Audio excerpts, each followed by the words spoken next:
First of all என்னென்னா பொதுமக்களுக்கு பாதுகாப்பு கொடுக்கணும். தளபதி எங்கே போகிறாரோ, எங்கே ஸ்பீச் நடக்குதோ அந்த இடத்துல வந்து பொதுமக்களுக்கு ஃபுல் அண்ட் ஃபுல் சப்போர்ட் பண்ணி அவங்கள பாதுகாப்பாக வழிநடத்தி கொண்டு வரணும். அதுதான் எங்களோட இது. அது இல்லாமல் என்னென்னா எங்களுக்கு கிளாஸஸ் எல்லாம் நடக்க போகுது. அந்த கிளாஸஸ் எப்படின்னா ப்ராப்பராக எப்படி வந்து ஒரு பாதுகாப்பில் நாங்கள் என்ன மாதிரி வேலை செய்ய போகிறோம் அப்படின்றத எங்கள் தளபதி ஆணைக்கிணங்க புசினாவோட அட்வைஸ் படி என்ன நடக்குதுன்னா பெரிய பெரிய போலீஸ் அதிகாரிகள் வச்சு அவங்க மூலமாக எங்களுக்கு வந்து ட்ரைனிங் தர போகிறாங்க. அப்படியா? ஆமாம். பாதுகாப்பு இனி மக்களுக்கு பாதுகாப்பாக இருக்கும்னு நினைக்கிறீங்களா? 100% மக்களுக்கு 100% மக்களுக்கு பாதுகாப்பாக நாங்கள் இருப்போம். டிவிகே தரப்பில் ஆனால் நம்பி வரலாமா? 100% பிரதர், நீங்கள் எங்கள் நம்பி வரலாம். ஏன்னா எங்கள் தளபதிக்காக நாங்கள் உயிரை கொடுப்போம். அவரை சேர்ந்த உங்களை மாதிரி எங்கள் நண்பர்களுக்கும் சரி, உங்களை மாதிரி சகோதரிகளுக்கும் சரி, நாங்கள் எப்போதும் பாதுகாப்பாக இருப்போம். ஆனால் ஆட்சி பிடிச்சிடுவாரா? கண்டிப்பாக ப்ரோ, கண்டிப்பாக. நாங்களாம் இருக்கோம், உங்களை மாதிரி சகோதரர்கள் இருக்காங்க. நல்ல உள்ளங்கள் யாரெல்லாம் இருக்காங்களோ டிவிக்கே கண்டிப்பாக ஓட்டு போடுவாங்க ப்ரோ. நான் 50 ஆண்டு கால ஆட்சி 2 ஆளில் அவங்கள எதிர்க்க முடியும்னு நினைக்கிறீங்களா? அப்படின்னு சொல்ல மாற்றங்கள் கொடுத்து பார்க்கலாம்ல. ஏன்னு சொல்லியாச்சுன்னா 50 ஆண்டு இவங்க பண்ணியிருக்காங்க, ஏடிஎம்க்கும் பண்ணியிருக்காங்க, நாங்களும் வந்து இறங்கி பண்ணுறோமே. நாங்கள் என்னென்னா மக்களுக்கு 100% என்னென்னா சமூக சேவைகளை பண்ணுறோம். மதம் எது இல்லாமல் நாங்கள் ஒழுங்கான ஒரு அரசியல் பண்ணணுன்னு தான் விரும்பி எங்கள் தளபதி களத்துக்கு வராரு. ஆனால் அவங்ககிட்ட பொருளாதாரமும் இருக்குது, ஆள்பலமும் இருக்குது. அதை எதிர்த்து அவங்களால போய் போராட முடியுமா? ஒன்று புரிஞ்சுக்கோங்க பிரதர், என்னன்னு சொல்லியாச்சுன்னா பழைய காலம் மாதிரிலாம் இல்லை. பொருளாதாரம் இருந்தால் மட்டும் ஜெயிக்கணுன்ற ஒரு எல்லாம் இல்லை. ஏன்னு சொல்லியாச்சுன்னா காசுக்காக ஓட்டு போட்ட மக்கள் நிறைய பேர் இருந்தாங்க, பட் இருக்கிறாங்க.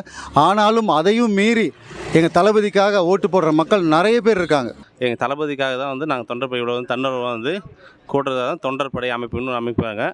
அதுக்கு வந்து முன்னாள் ரிட்டையர்டு ஏடிஜிபி, டிஎஸ்பி அவங்க தலைமையிலலாம் வந்து என்னுடைய தொண்டர் அணிக்காக ஒரு சிறப்பான ஒரு ட்ரைனிங் மாதிரி கொடுத்துட்டு எங்கள் தளபதி எங்கே போகிறாரோ அவருக்கெல்லாம் வந்து தளபதிக்காக பாதுகாப்பாகவும் மக்களுடைய பாதுகாப்பாகவும் எங்கள் சிறப்பாக வந்து ட்ரைனிங் தர போகிறாங்க.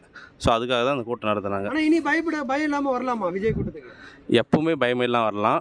முன்னாடி கரூர் கேம்பெயின் நடந்தது வந்து ஒரு கரண்ட் பொலிட்டிஷியன், அதாவது இப்போ ஆட்சியாளருடைய சதி செயல்னால ஒரு நடந்துச்சு அது. ஸோ எப்போவுமே தளபதி இப்போ இல்லை, எப்போவுமே பயப்படாமல் மக்கள் வந்து தளபதிக்காகவும் எங்கள் அண்ணனுக்காக எல்லாம் பயப்பட வரலாம். நீங்கள் எப்போ பாதுகாப்பு பண்ணி ஆரம்பிக்க போகிறீங்க? இன்னொரு 10 டேஸில் வந்து டேட் கொடுக்குறேன்னு சொல்லியிருக்காங்க எங்கள் தளபதி. ஸோ டேட் சொன்னோன்னே ஒரு 10 டேஸ் வந்து இங்கே ட்ரைனிங் மாதிரி எங்கள் தளபதி தொண்டரடி அணியின் சார்பாக வந்து ட்ரைனிங் கொடுக்குற மாதிரி சொல்லியிருக்காங்க. என்ன பண்ணணும், மக்கள் பாதுகாப்பு ஃபஸ்ட்டு. எங்களுடைய தலைவர் என்ன சொல்லியிருக்காங்கன்னா ஃபஸ்ட்டு வந்து மக்களோட உயிர் தான் முக்கியம். அவரோட உயிர், மக்களோட ஒவ்வொரு உயிரும் அவர் உயிர் மாதிரி. ஸோ அதுக்காக என்ன பண்ணணும், ஸோ பாதுகாப்புக்காக என்னென்னா நீங்கள் முன்னெடுப்பு பண்ணணும். ஸோ